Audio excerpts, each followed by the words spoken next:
Eh bien, nous continuons dans la lancée de la semaine dernière. Après le bon vin, la phrase qui m'a touché, c'est « Venez et goûtez comme le Seigneur est bon ».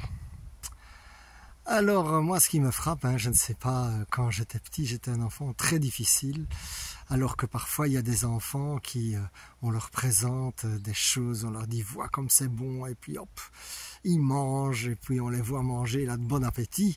Eh bien, moi, c'était pas tout à fait ça.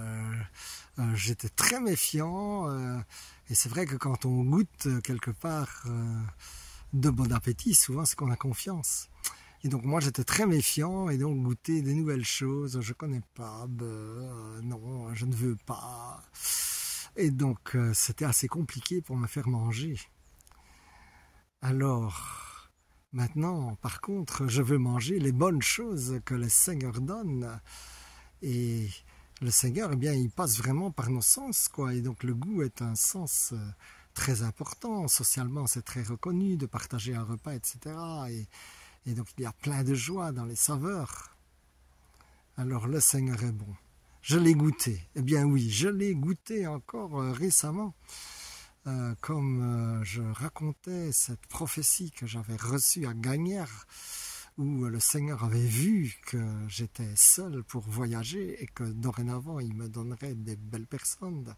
Eh bien là, je l'ai vu à travers non seulement le passé, mais aussi le futur, puisque, je veux dire, une invitation m'est un peu tombée du ciel. Et c'est évidemment très différent quand on revient d'une convention, de partager, d'être avec des gens, que de revenir dans un Airbnb. Cela dit, je suis très content des Airbnb, ce n'est pas ça. Goûter comme le Seigneur est bon, eh bien, je l'ai aussi goûté à travers la psychologie. Et en plus, là, donc jeudi, j'étais chez une psychologue à Luxembourg. Et ce que j'ai aimé, c'est qu'en fait, elle m'a fait rappeler des bonnes choses de mon enfance. Parce que sinon, j'avais toujours ce truc de choses négatives, etc.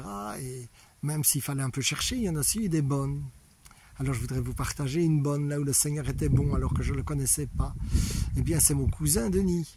Le cousin Denis, il a vu que je rêvais de rouler à vélo à l'époque. J'étais adolescent et à la maison, il n'y avait pas d'argent, comme j'ai déjà raconté. Et en plus, il y avait une espèce de pression pour que je ne sois pas autonome, que je sois bien dépendant et que je sois bien soumis. Or, la soumission, c'est comme la fuite, ça génère la colère. Donc, j'avais plein de colère déjà. C'est pour ça que je vais chez la psy d'ailleurs. Mais en plus de ça, c'était mon rêve. Et comme il n'y avait pas d'argent, je ne voyais pas par quel bout le prendre. Eh bien, le cousin Denis, alors qu'il m'avait vu peut-être 2-3 fois, qui m'avait déjà commencé à m'apprendre à rouler à vélo, il en a fabriqué un de ses propres mains, avec des pièces qu'il avait trouvées à gauche, à droite, et qu'il a combinées, il en a refait un vélo, qui m'a d'ailleurs donné beaucoup de joie, et aussi qui m'a aidé à prendre un minimum d'autonomie, puisque du coup j'avais un rayon de déplacement. Parce qu'à l'époque, je devais justifier. Si je voulais demander une carte de tram, je devais justifier. Pourquoi? J'avais besoin de quoi? Qu'est-ce que j'allais faire? Tandis que du coup, en vélo, j'avais une autonomie de 30-40 km, sans devoir justifier quoi que ce soit. Alors, mon frère, ma sœur, viens goûter comme le Seigneur est bon. Peut-être que tu ne le connais pas, comme moi, là, c'est le cousin Denis qui a donné les bons fruits du Seigneur.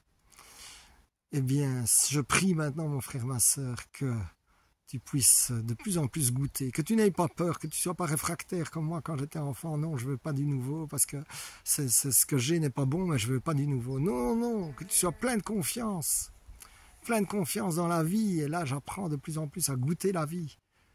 Et c'est délicieux. Alors, sois béni, mon frère, ma sœur.